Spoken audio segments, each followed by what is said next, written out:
But all right, moving along. I'm gonna move off Survivor Series. So on this show today, I'm gonna jump back and forth and come back to reviewing matches of Survivor Series and intermixed with other things from throughout the week. So the next angle I want to do is from Monday Night Raw, and this is from November 25th, so a few days ago now. We're recording on a Sunday, and this was on Monday, so this was about 6 days ago. And when you guys hear this in the morning, I guess it'll be a whole week, but hopefully you guys will watch this before the new Raw, because there's going to be supposedly something going down with Kofi Kingston and Xavier Woods, the New Day, and they're going to have a celebration, and I think everyone's expecting them to break up or have something happen. But there was a very intense scene on this night on Raw, if I could if I could summarize some of it for you or give you a highlight here. They were doing a match, okay? So, hey, by the way, Robert, do you know what they're wearing? Like, isn't that I thought it was supposed to be like a Dragon Ball Z character. I don't know if you... I think, yeah, it is. It looks like Xavier Woods is wearing Goku Black, and why am I forgetting his name now? Kofi is wearing the regular Goku colors. Yeah. All right. So it is Dragon Ball. I thought you might recognize that. I never watched Dragon Ball Z, but if you recognize it, cool. So they're facing off against Alpha Academy here, and basically they had a bad start. This was a really quick match. Xavier tagged himself in, and then that led to like a little moment where they were arguing about who gets to start, and then they got attacked by Otis, and then Tozawa put the final pinfall on Xavier Woods. So they lost in like fucking 1 minute to Alpha Academy, which was incredible. That's probably the greatest moment in Alpha Academy history. But all right, yeah. This led to a vicious argument between these two, and one of them tracking shots, Robert, that you said you liked, because they followed them all the way from the ring to through the entrance ramp and all the way to the back. And then I'm going to play from the middle, starting when their argument got really intense in the crowd. I want you to pay attention to the crowd. I'm going to go watch along mode here.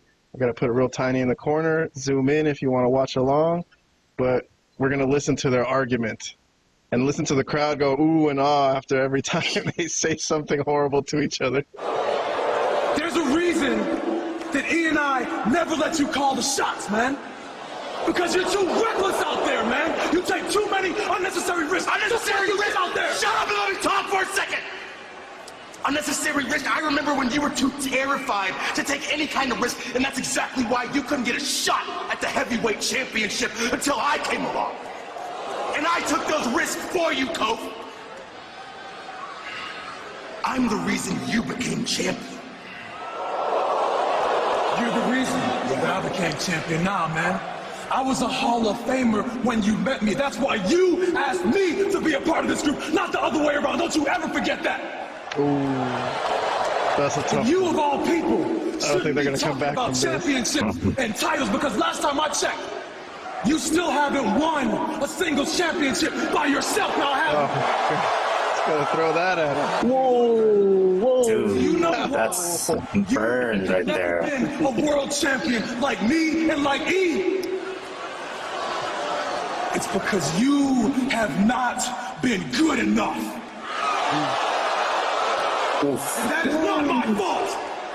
I love how the crowd's reacting to this. Good enough. Yeah. I was good enough to fight for you, wasn't I? I was good enough to take your beatings for you, wasn't I? I was good enough to believe in you, wasn't I? Just like they believed in you. And what did we do with that belief? We turned it into Kofi Mania and we handed it to you. And what did you do with that, Kofi? You pissed it away on a silver platter in 6 seconds to Brock Lesnar.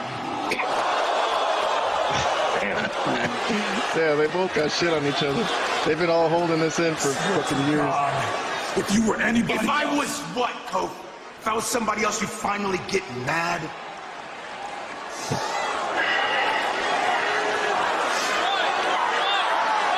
All right. I think that's where we'll stop it. Kofi Kingston says, I'll see you next week. Or their anniversary. At the 10-year anniversary, where Big E's gonna be there. All right, so that was the segment. Reviews. This was the only segment of the week I gave a fire rating to. So I was watching this like enjoying myself. So I was literally fucking happy to see some good wrestling. So that's why I gave it a very high rating on our system.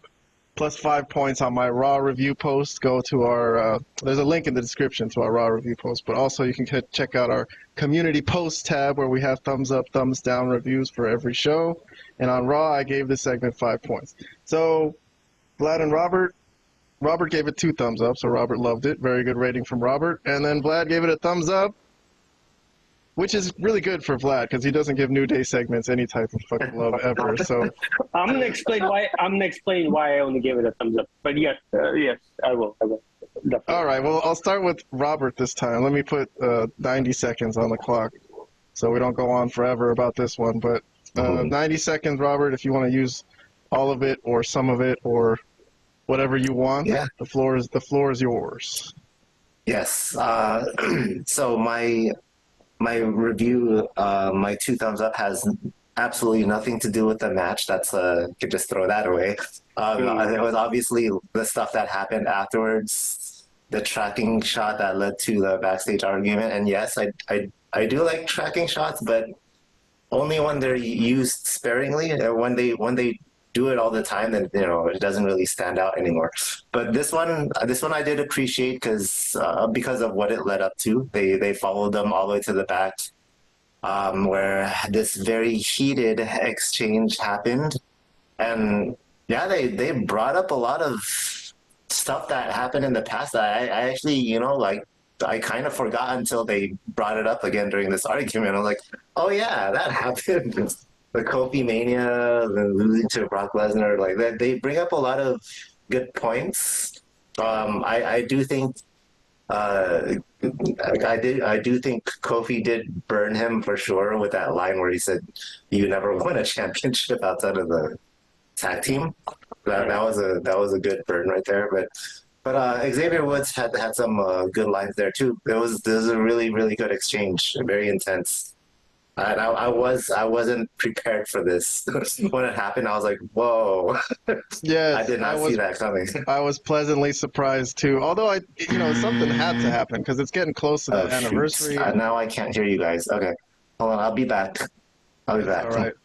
It's all right. Well, Vlad, you can go ahead and talk while Robert is reconnecting his internet if you want to. Yeah. So I gave this a thumbs up on our Malapert Smark system of ratings. So it means you liked it, actually. But I guess the question would be why you didn't love it. Yeah, well, okay, let's talk about why I didn't love it. Because obviously this was a great wrestling segment, right? I mean, I think we all agree on that. For the most part, we agree that this was a great wrestling segment. Why I didn't love it, why I didn't give it 2 thumbs up, why I didn't give it a fire, is the build-up to this has been taking too long. This group is not that good. They're not the Rockers or some legendary tag team. I'm sorry, they're not on that level. But this should be taking this long. Just break them up and let's move on with it. This has been going on way too long at this point, week after week. And I think once you lose to the Alpha Academy, I think that's you can't go any worse than that, right? That's as bad as it gets. So I think it's definitely time. The burns here were very good, and this was finally a good segment. But historically, think of the New Day. To me, I just thought of it as like a goofy comedy duo gimmick type of deal that they had with those 3 guys, right? So it's not my cup of tea as far as that goes. Nothing against the wrestling ability of all 3 guys. I think they're all probably really good. Specifically Kofi, who I think is a pretty good worker. But it's definitely time, man, because this was hot 7 years ago under Vince. It's time to put this away and let's do something serious with these guys. It's been a joke tag team for a while now. So, I mean, I think that's the reason I just didn't love it, because of who's involved. If somebody more high level was involved or somebody that I cared more about, I put this as a fire segment. But this is Kofi and New Day and all that stuff. I mean, who haven't been really used that well, Well, anyway. I wouldn't consider them a joke tag team, though, man. I mean, they are. Yeah, I'm sorry. Anytime when you talk about like when you come into the ring and you're blowing horns and Well, you're yes, and that's you talk true. about But they've held. bootios or shit But they've like that. held tag team gold. They've had a stupid gimmick, but that's been a lot of people in WWF. Weren't there a lot of stupid tag team gimmicks back in the '80s? I mean, their work in the ring. None of those teams. No, I don't care about those teams breaking up either. But like legendary. What about the Rockers? You just said they're not the Rockers. Who were the Rockers before Shawn Michaels went solo? Who the fuck cared about the Rockers? Like, I don't know. People cared about the Rockers as a tag team. Well, that were people watching cared the about product. the New Day. The people who were watching Oh, the product. bullshit! I don't think so. I don't think.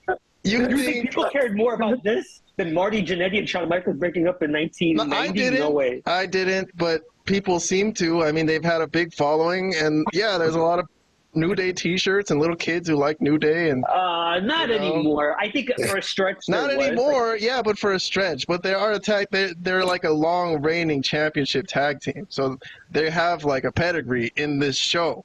You know, so they deserve to have a breakup. I think I wouldn't go so far as to call them a joke tag team. Okay, yes, they doesn't deserve to have a deserve- breakup. They have a breakup, but my point is, it should have already happened. Like, 'cause this has gone on for a while now. Like, they've been teasing it for too long. And yes, was a good wrestling segment, but boy, oh boy, could we have gotten here faster? It wasn't deserving of all this TV time that they were getting. I'm sorry, just not the way they've been handled for years now. Not just within the last couple of months, for years. So no, I just agree with that. They should be given that amount of time.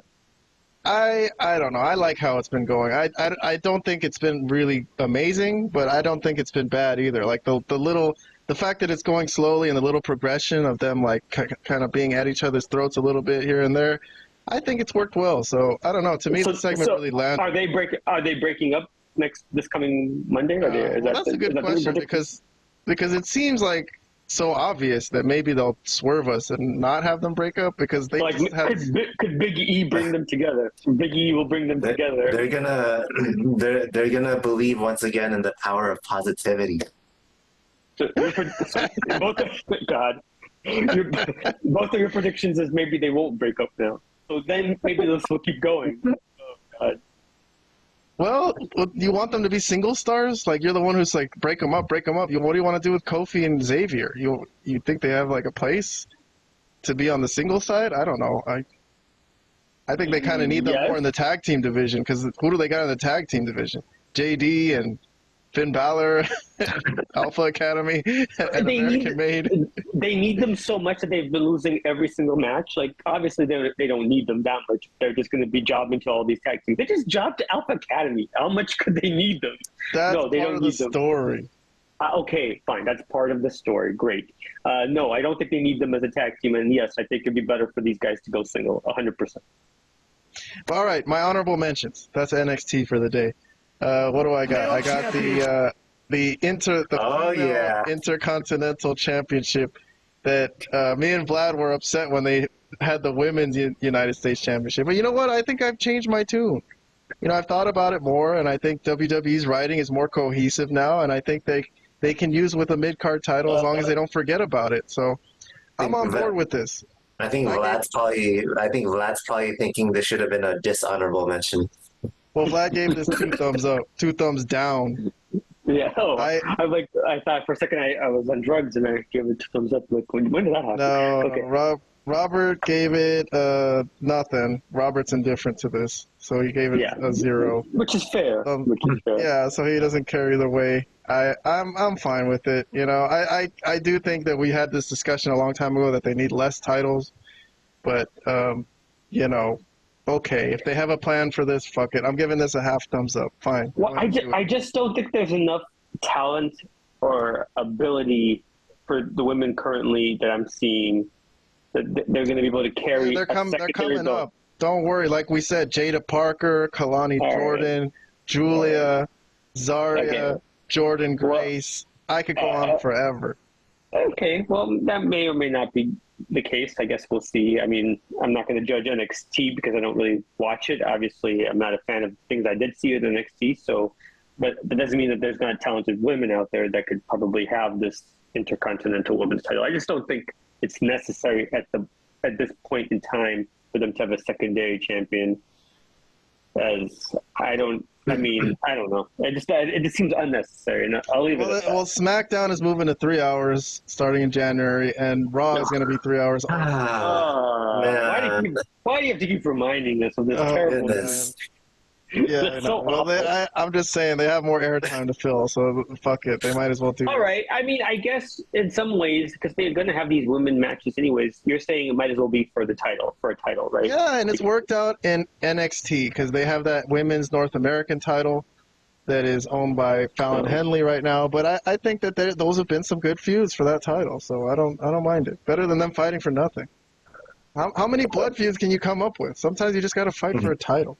And it could lead to a feud, maybe. So I don't know. I got you. I gotta move on, though. I just don't know. Unless Robert has something to say, let me move on to my next honorable mention. Nah, that's nothing else to say. Yeah. All right. So the next one is also from Raw. My next honorable mention is The Miz and Final Testament feuding with the Wyatt Six. So the Final Testament actually got over on the Wyatt Six. They were the first people to put them down and leave them laying the week before. So then this week, Miz got word that the Wyatts are in the house. So it kind of got everybody moving. Like let's go look for them. And they told Scarlett, wait here, because I think they threatened her or something. I forgot exactly, but they're worried for her. So they told her to stay in the locker room while they go do business. And Scarlett is here looking at the mirror, and I think she sees Nikki Cross in the mirror. So that's all they show in this segment. And then The Miz and Karrion Kross, which I like the the thing they got going with Miz and Karrion Kross, the little chemistry they got where Karrion Kross is always threatening to beat his ass, and The Miz is a little scared of him, but they're sort of allies still. Anyways, so they get back to the locker room, and Scarlett has gone crazy. So the Wyatts did something to her, and she's like, grabbing Karrion Kross and hitting him and stuff, and just looking all crazy. And Karrion Kross is like, who did this to you? And they look at the mirror, and the mirror says, everyone has something to lose. So there you go. That's a little angle that we reviewed on our YouTube post. If you guys want the whole review of Raw, it's in the description below. But for this angle, what did we give it? We all gave it a half thumbs up. So we all actually kind of like this. Although Vlad did make a comment about Scarlett's acting. That was yeah, that's why the only reason I gave it a half thumbs up is because I enjoyed it so much. Are you for real? I thought you were making fun of her acting. Well, No, yes, I took it as you actually liking it. Oh, interesting. Yes, in a sense, yes, I did. But yes, it was obviously also very funny too. I think that's what I liked. I think that's why I enjoyed it. Come on, because this thing is ridiculous. This whole feud is ridiculous. I might as well get a laugh out of it. The thing is, my question would have been not like, who did this to you? Like, what did they do to you? Like, what the hell happened to her? Why was she in such a state where she was like, didn't know who was coming at her and what was going on? Like, it was weird.